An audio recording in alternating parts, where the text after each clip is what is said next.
भोलेनाथ के सिर कैसे आया चंद्रमा और गले में नाग, जानिए शिव श्रृंगार का रहस्य। भगवान शिव को शक्ति का अपार भंडार माना जाता है। जीवन और मृत्यु से परे भगवान शिव जहां संसार में विनाशक के रूप में पूजनीय है। भगवान शिव का श्रृंगार अलौकिक है, लेकिन क्या आप उनके श्रृंगार के पीछे की कहानी को जानते हैं? भगवान शिव को शक्ति का भंडार कहा जाता है।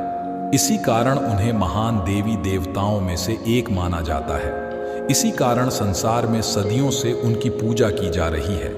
सावन माह तो पूरा भगवान शिव को ही समर्पित है। इस पूरे माह में भगवान शिव की विधिवत पूजा करने से शुभ फलों की प्राप्ति होती है। जीवन दान देने वाले भगवान शिव को लेकर काफी कहानियां प्रचलित है। ऐसे ही शिव पुराण में उनके रूप को लेकर कई कहानियां हैं। शिव जी का रूप देखें तो उनके गले में सांप, जटाओं में गंगा, माथे में चंद्रमा, हाथों में त्रिशूल, डमरू लिए हुए नजर आते हैं। आपको पता है कि भगवान शिव की हर एक वस्तु किसी न किसी का प्रतीकात्मक स्वरूप मानी जाती है। आइए जानते हैं भगवान शिव के इस श्रृंगार के पीछे की कहानी। इससे पहले अगर आप हमारे चैनल पर नए हैं तो प्लीज चैनल को लाइक और सब्सक्राइब अवश्य करना, क्योंकि इस तरह की जानकारी आपके जीवन के लिए बहुत ही महत्वपूर्ण है।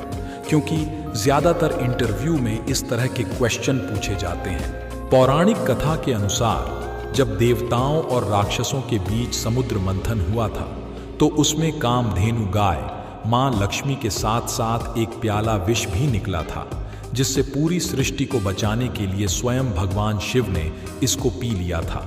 लेकिन विष का प्रभाव इतना ज्यादा था कि उनका शरीर आग की तरह तपने लगा था। ऐसे में शरीर से विष के प्रभाव को कम करने के लिए शिवजी से चंद्रमा ने प्रार्थना की वह उन्हें माथे पर धारण कर लें, जिससे शरीर को शीतलता प्रदान हो। ऐसा करने से शरीर में विष का प्रभाव कम हो गया।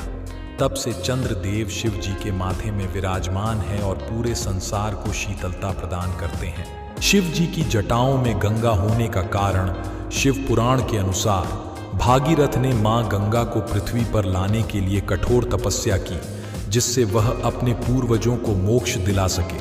उनकी तपस्या से मां गंगा प्रसन्न हो गई, लेकिन उन्होंने भागीरथ से कहा कि मेरा वेग पृथ्वी नहीं सह पाएगी और वह पूरी धरती जलमग्न हो जाएगी। ऐसे में भागीरथ ने भगवान शिव से प्रार्थना की। भागीरथ के विनती करने पर भगवान शिव ने मां गंगा को अपनी जटा में धारण किया और सिर्फ एक जटा ही खोली, जिससे कि पृथ्वी में मां गंगा अवतरित हो सके। भगवान शिव के गले में सांप क्यों है? माना जाता है कि उनके गले में साधारण सांप नहीं बल्कि वासुकी सर्प है। समुद्र मंथन के दौरान रस्सी के बजाय मेरु पर्वत के चारों ओर रस्सी के रूप में वासुकी सर्प का इस्तेमाल किया। एक तरफ देवता थे और दूसरी तरफ राक्षस थे। इससे वासुकी का पूरा शरीर लहूलुहान हो गया। ये देखकर भगवान शिव अत्यंत प्रसन्न हो गए थे और उन्हें आभूषण के रूप में गले में धारण कर लिया था। पौराणिक कथाओं के अनुसार भगवान शिव जब प्रकट हुए थे तब उनके साथ रज, तम और सतगुण भी प्रकट हुए थे। माना जाता है कि इन्हीं तीनों गुणों से मिलकर त्रिशूल बना था। माना जाता है कि भोलेनाथ का त्रिशूल 3 काल यानी भूतकाल, वर्तमान और भविष्य काल को जोड़कर देखा जाता है। इसी कारण भगवान शिव को त्रिकालदर्शी भी कहा जाता है। भगवान शिव से सृष्टि के संचार के लिए डमरू धारण किया था। पौराणिक कथा के अनुसार जब मां सरस्वती प्रकट हुई थी तब पूरा संसार संगीतहीन था। ऐसे में भोलेनाथ ने नृत्य किया और 14 बार डमरू बजाया। माना जाता है कि डमरू की आवाज से ही धुन और ताल का जन्म हुआ। इसी कारण डमरू को महादेव का स्वरूप माना जाता है। तो दोस्तों, इसी तरह की जानकारी के लिए हमारे चैनल को लाइक और सब्सक्राइब अवश्य करें। आपका दिन शुभ हो। धन्यवाद।